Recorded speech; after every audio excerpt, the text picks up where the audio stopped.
Pemirsa, pagi ini Majelis Hakim Pengadilan Jakarta Utara akan membacakan putusan vonis atas kasus dugaan penistaan agama dengan terdakwa Gubernur DKI Jakarta Basuki Cahayapurnama di Auditorium Kementerian Pertanian Jakarta Selatan. Sidang kali ini merupakan sidang ke-22 setelah 21 persidangan yang telah dilalui sebelumnya. Pemirsa, untuk mengetahui situasi terkini dari jalannya persidangan, kita segera bergabung bersama reporter Tezar Aditya bersama juru kamera Andini Anissa Hakim dan juga reporter Friendly Sagala bersama juru kamera Kesa Panji, serta pilot drone Muhasin Jalal.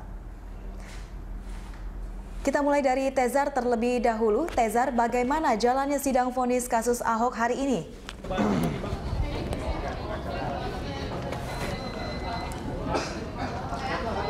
Ya, Yasi, memang ini sidang ke-22 dengan agenda pembacaan putusan Majelis Hakim terhadap kasus penodaan agama yang menjerat Gubernur DKI Jakarta Basuki Cahayapurnama. Rencananya nanti akan dimulai sekitar pukul 9, namun kami pantau untuk di kawasan di dalam tempat sidang di dalam Kementerian Pertanian ini persiapan juga sudah dilakukan di sana-sini, baik tampak di dalam maupun di bagian luar. Demikian juga penjagaan untuk di kawasan ini karena ini merupakan salah satu dari sistem ring yang digunakan untuk strategi pengamanan di sini. Kami juga pantau memang di depan pintu masuk sini juga ini pengamanan juga sudah seperti biasanya saat persidangan sebelumnya, di mana setiap pihak-pihak yang mau masuk ke dalam ruang sidang ini dijaga oleh pihak kepolisian. Kami pantau memang hingga saat ini dari Majelis Hakim belum hadir, kemudian juga tampak di sini jaksa penuntut umum juga belum tampak hadir, dan demikian juga kuasa hukum yang tampaknya ini segera akan memasuki ruang persidangan karena jaksa penuntut umum ini, maksud kami dari kuasa hukum Basuki Cahayapurnama juga tampaknya baru turun dari kendaraan di sini karena memang ini masih ada sekitar waktu 1 jam lagi jelang persidangan dimulai. Memang pengamanan lebih ketat dibandingkan pada pengamanan sebelumnya, di mana pada sebelumnya ada sekitar 3.000-an pengamanan yang dikerahkan di sini, tapi ini angkanya jauh lebih banyak jika dibandingkan pada sidang-sidang sebelumnya. Nah, ini kami pantau di sini ini dari kuasa hukum dari Basuki Cahayapurnama, kita akan dengarkan keterangannya siang hari ini. Bergilir dulu ya, bergilir ya. Nanti habis saya Mas Teguh, nah itu Mbak Vina ya. Oke. Jadi saya ingin menyampaikan 3 hal, sisanya nanti Mas Teguh. Pertama, seperti kita tahu sampai terakhir Pengadilan Negeri Jakarta Utara masih di demo. Artinya apa? Hati-hati dalam perkara ini terhadap tekanan-tekanan massa. Saya tidak ingin di Republik ini ada tradisi seorang boleh dipenjarakan karena tekanan massa. Maka tekanan massa ini harus dinetralisir, diwaspadai, dan bisa membahayakan proses peradilan dan tradisi peradilan ke depan. Tekanan massa harus dilawan dengan pemikiran bahwa negara tidak boleh tunduk, pengadilan nggak boleh tunduk karena tekanan massa, begitu. Yang kedua, dari bukti-bukti, alat bukti berdasarkan pasal 184, tidak ada sedikit pun yang memberatkan Pak Basuki. Artinya hal yang kedua yang ingin saya sampaikan, Pak Basuki harusnya bebas. Kenapa bebas? Selain alat bukti tidak ada yang memberatkan, jaksa sendiri sudah menyatakan Buniani yang bertanggung jawab atas keresahan asal muasal kenapa ini resah. Selanjutnya pasal 50 KUHP menyatakan tidak boleh menghukum orang yang sedang melaksanakan undang-undang. Pak Basuki ketika di Pulau Seribu melaksanakan pasal 31 Undang-Undang Pemda, yaitu untuk mensejahterakan rakyat melalui program Kerapu. Jadi dia tidak boleh dihukum.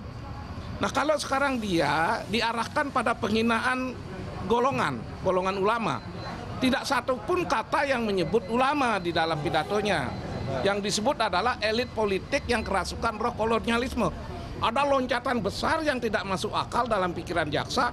Kok yang disebut elit politik sekarang dituduh menghina ulama. Ulama sebagai golongan. Padahal yang namanya golongan harus en blok 100%. Kalau sebagian ulama saja yang merasa terhina tidak boleh menggunakan pasal 156. Dia harus cari pasal lain gitu. Jadi dengan dasar itu ditambah saksi-saksi tidak ada yang melihat, ahli-ahli yang tidak independen, surat-surat yang bukan akte otentik. Tidak bisa lain kalau posisi hakim dalam keadaan bebas. Posisi hakim sempat menggunakan hati nuraninya secara maksimal. Dia tidak berada dalam tekanan. Tidak ada cara lain kecuali hakim membebaskan Pak Basuki dari segala dakwaan. Ini tidak mengurangi arti bahwa kita harus menghormati independensi hakim. Kami menyatakan itu dengan penuh keyakinan, tapi tidak bermaksud mendahului pikiran dan keputusan hakim. Nah, yang ketiga, mari kita mencatat sama-sama bahwa sejarah peradilan di dunia banyak melahirkan putusan pengadilan dalam bentuk peradilan yang sesat kalau ada tekanan. Sengkon dan Karta di Bekasi karena perilakunya buruk di masyarakat, begitu ada orang yang dirampok dan dibunuh, masyarakat membalas dendam mengatakan Sengkon dan Karta yang membunuh. Padahal orang lain yang membunuh. Belakangan Sengkon dan Karta mengaku bukan dia yang membunuh, Gunal yang membunuh mengakuinya. Tapi terlanjur sudah dihukum. Apakah dalam kasus Pak Basuki mau ada peradilan sesat? Menghukum orang yang tidak bersalah? Maukah kita nanti sejarah mengadili kita? Kalau kemudian Pak Basuki dihukum bukan karena kesalahan, tapi karena dendam orang, karena tekanan orang, karena demo rame-rame, karena niat politik, karena ingin menjatuhkan Pak Basuki, lalu dia disalimi, lalu ada peradilan sesat. Ingat kata-kata sekarang. Saya ingin mencatatkan. Sekarang saya ingin mengatakan apa? Kelak sejarah akan mengadili kalau ini peradilannya sesat, suatu saat akan terbongkar. Mari kita bertanggung jawab. Siapa yang melakukan peradilan sesat? Kami tim pembela sudah berusaha.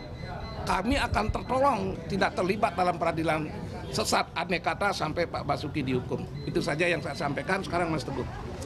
Saya tambahkan ya. Ya sih, demikian informasi dari persiapan jelang sidang Basuki Cahayapurnama. Tunduk pada hukum, nggak boleh taat dan tunduk pada hal-hal lain selain hukum. Ya sih, demikian sejumlah Profesional dan karena kebebasannya, asas kebebasan itu benar. Baik Teza, terima kasih atas informasinya.